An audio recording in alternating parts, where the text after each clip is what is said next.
Welcome Welcome to to Dhansan Pradhan Nancy Rajiv Pradhan YouTube channel। YouTube channel।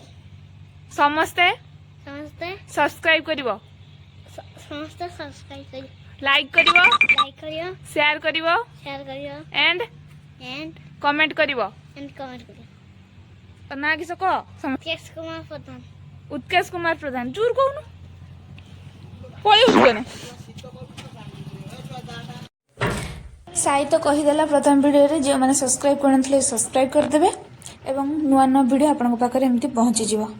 हेले मो बो आ लुलु आगरे तो चलछनी माने से माने जाउछंती कुआडे एके पिलाटा कांदुछि तो मा छाड़ दी छी तो जानिबे लुलु कहबो आमे कुआडे जाउछे बोली जाउछ काडो केडी की हम मेला तेरे बापा अपन माने तो एबे जानि पारिले आमे चलीचे मेला को। आज टिके शीत लागुला तने मु जैकेट पिंछि बस देखंतु एइटा होछि श्री पंचमी मेला पंचुबाली एठी नै गेट पाखरे आमे पहुंची गलेनी माने एउठु ही कॉम्बाट गले पंचुबाली रो जो मेला बस सेटा पहुंची जिबा माने ऑलरेडी पहुंची सारिलेनी।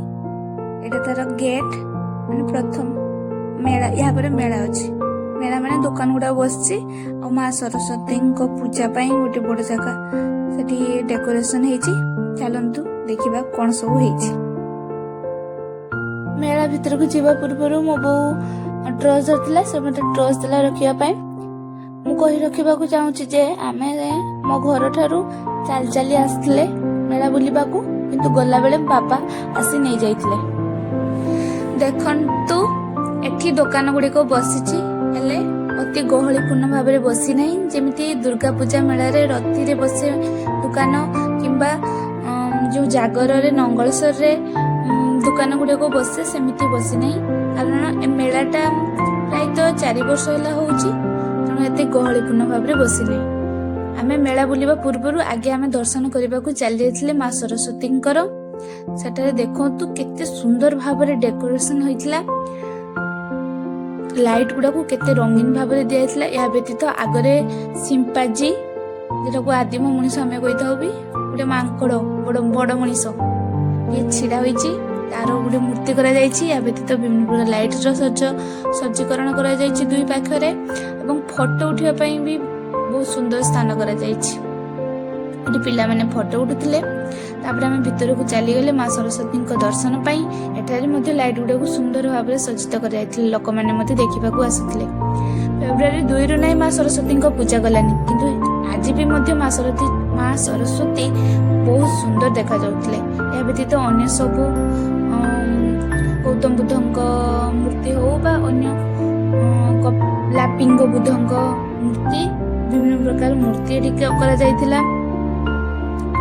विषय मुझे सठिक भाव में जानी ना तेणु मुझे कहू ना।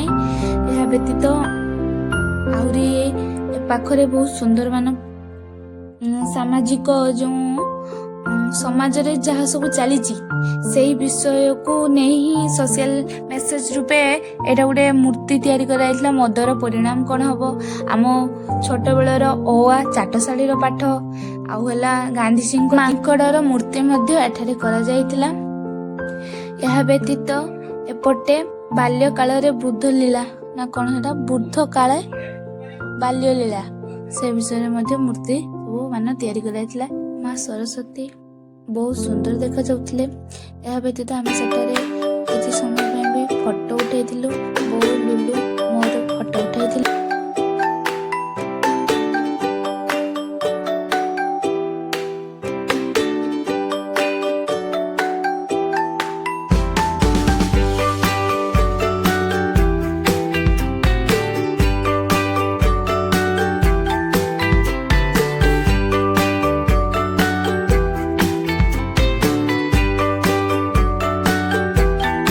सरस्वती को दर्शन सारी आम चली जाइए प्रथम खाइबा दुकान को। खाइबारे आम खाइले आगे प्रथम गुपचुप भल गल गुपचुप को खाईदे आम 3 जन बो मु आ लुलु।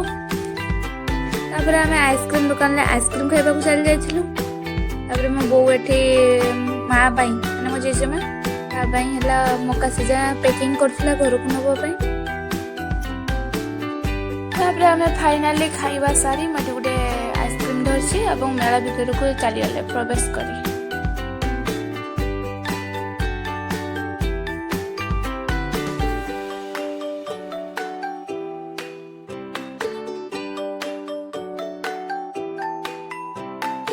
ବୋଉ ଏଇ ଦୋକାନରୁ 10 ଟଙ୍କିଆ ହରେକ ମାଲ ପାଖରୁ କିଛି ଜିନିଷ ଆଣିଛି ସେଠି ଆମର ପ୍ୟାକିଂ ହେଉଛି।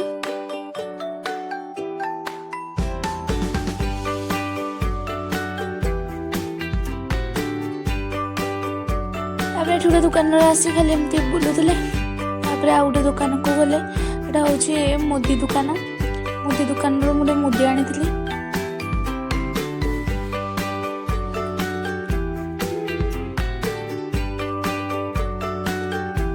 ତାପରେ ମୁଦି ବାଛି ସାରିଲା ପରେ ଲୁଲୁ କହିଲା ମୋ ପାଇଁ କିଛି ଜିନିଷ ଆଣିବନି ନାହିଁ ସାର୍, ନା ମୋ ପାଇଁ କିଛି ଦୋକାନରେ କିଛି ନାହିଁ। ତାପରେ ସେଠୁ ସେ କହିଲା ମୁଁ ଟ୍ରକ୍ଟା ନେବି। ଟ୍ରକ୍ଟା 150 ଟଙ୍କା କହିଲା। ମୋ ବୋଉ କହିଲା ତୁ ଏତେ ବଜାର ତୁ ଆହୁରି ପୁଣି ଟ୍ରକ୍ ଚଲିବୁ। ତାପରେ ଏଠି ପାଉଁଜ ରୋଳ, ସରୁ ପାଉଁଜ ରୋଳ ଥିଲା, ଆମେ ଦେଖୁଥିଲେ ଆଣିଲେନି। ତାପରେ ମୋ ବୋଉ କହିଲା ଚାଲ ଗୋଟେ ପାପୁଜ ଆଣିବା। ମୋ ବୋଉ ମେଳାକୁ ଆସିଥିଲା କେବଳ ଗୋଟେ ପାପୁଜ ଆଣିବା ବୋଲି। ତାପରେ ଆମେ ପାପୁଜ ଦୋକାନକୁ ଗଲେ, ପାପୁଜ ଆଣିଲେ।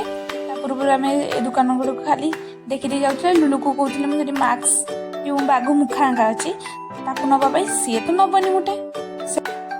ପୁଣି ତା ପାଖରେ ଗୋଟେ ଦୋକାନ ଥିଲା, ସେ ଦୋକାନକୁ ଗଲେ ଗୋଟେ ଭିଡ଼ିଓ ଗେମ୍ ଭଳିଆ ଯେ ଖେଳନ୍ତି ଯେ ଟିପିକି ପାଣିକି ଉପରୁ, ସେକୁ ନେବ କହିଲା। ତାପରେ ବନ୍ଧୁକ ନେବ କହିଲା। ମୁଁ କହିଲି ନା ସେକୁ ନେ ନା, ବେଶୀ ଦାମ ଅଛି, ଏଠି ପେନ୍ ଅଛି, ପେନ୍ ନେଇଯା।